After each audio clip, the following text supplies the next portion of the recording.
Hey everyone, welcome back. Today we're sewing a stylish cowl neck top with a little twist.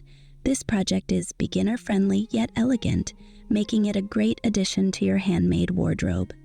I'll guide you through each step, so grab your fabric and let's get started.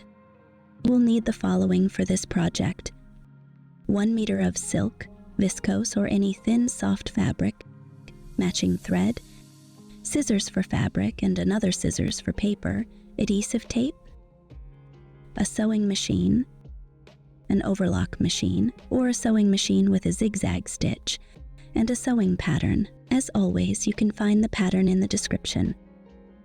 Choose your size and print it out. It's easy to print at home.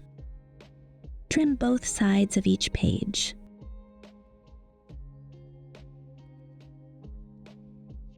Then arrange the rows and columns following the numbers and letters.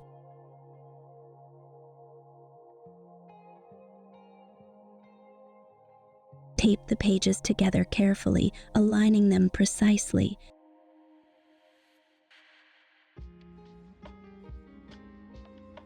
And cut out the pattern pieces along the solid lines.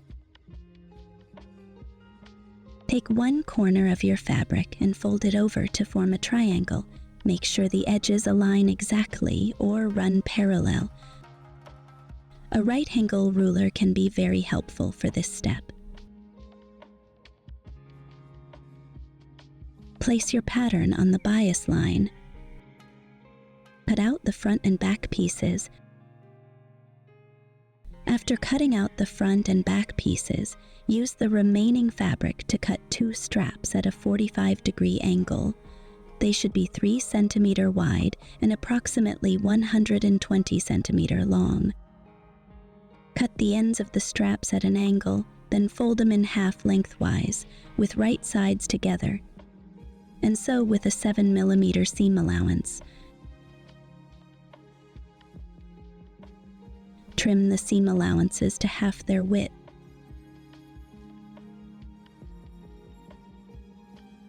Here's a simple trick to turn the straps inside out if you don't have a loop turner. Take a large eye needle, thread it with a double strand, and stitch it to one end of the strap. Make sure not to close the opening. Insert the needle backward into the tube and guide it through until it comes out the other side.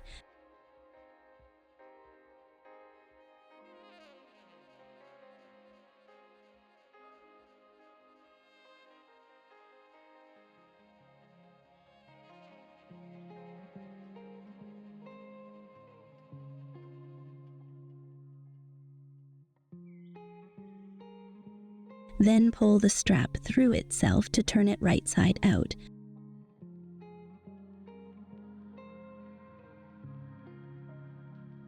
You can also use a small safety pin, but be careful not to let it get stuck so you can guide it through the tube smoothly.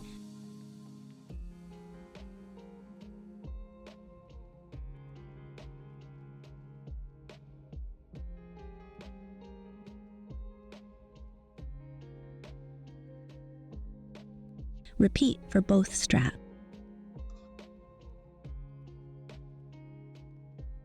Finish the edges of the front and back pieces with an overlock stitch or a zigzag stitch. For overlocking thin fabrics, choose a thin needle and high-quality thread, then adjust the tension accordingly. When using a zigzag stitch, sew slowly to avoid puckering. Pin the front and back pieces together with right sides facing. Then, measure 12 centimeter from the bottom and mark this point. Start sewing the side seam from the bottom and don't forget to backstitch at the beginning. Use a normal stitch length of 2.53 and sew until you reach the marking. Backstitch at the marking as well. At the marking, leave the needle down, then change the stitch length to 5. Continue sewing without backstitching. This is how the side seam will look. The long stitch is temporary. We will remove it in a few steps. Sew both sides the same way, then press the seams flat. After that, press the seam allowances open.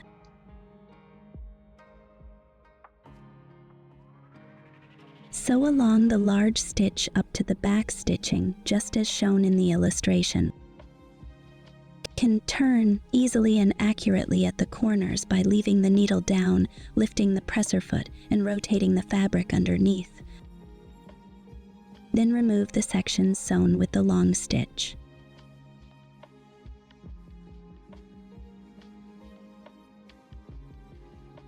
Press up a 1 centimeter hem at the bottom. If your fabric frays a lot, fold it up another 1 centimeter. If not, one fold is enough since the overlock stitch will prevent fraying. Then stitch it down. If it helps, pin the hem in a few places while pressing to keep the 1 centimeter fold from unfolding. Fold the neckline of the front piece towards the wrong side at the marking.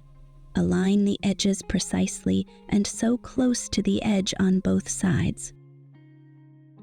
Avoid using thick pins, as they can leave marks. Instead, use thin pins, clips, or basting as good alternatives.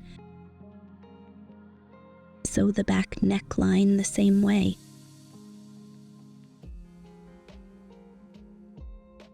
Fold the armholes 1 centimeter to the wrong side. I recommend pressing them before moving on to the next step.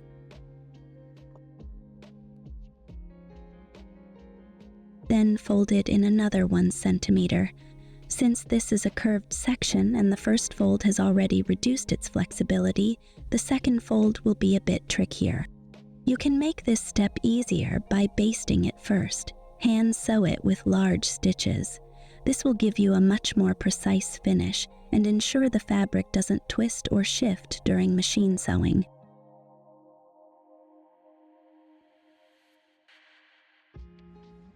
Use a contrasting thread color so the basting stitches are easily visible. This will help you see where you need to remove them later.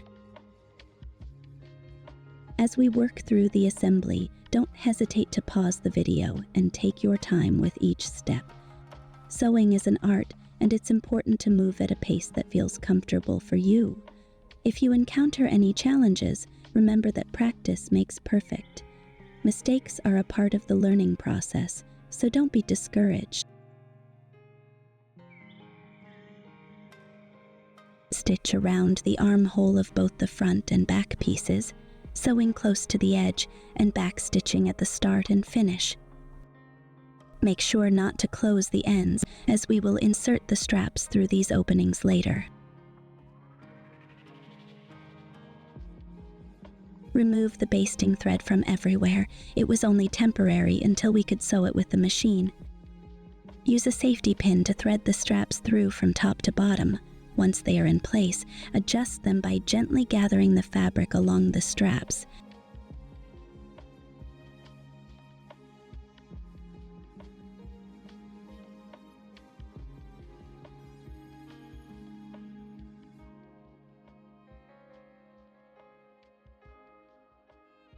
Try on the garment to decide how deep you want the neckline and armholes to be.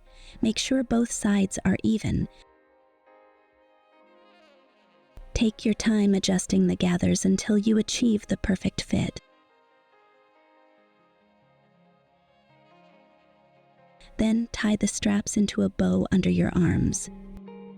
If your fabric is very slippery, once you've adjusted the gathers on the straps, pin them in place and secure them with a few stitches if it feels more comfortable.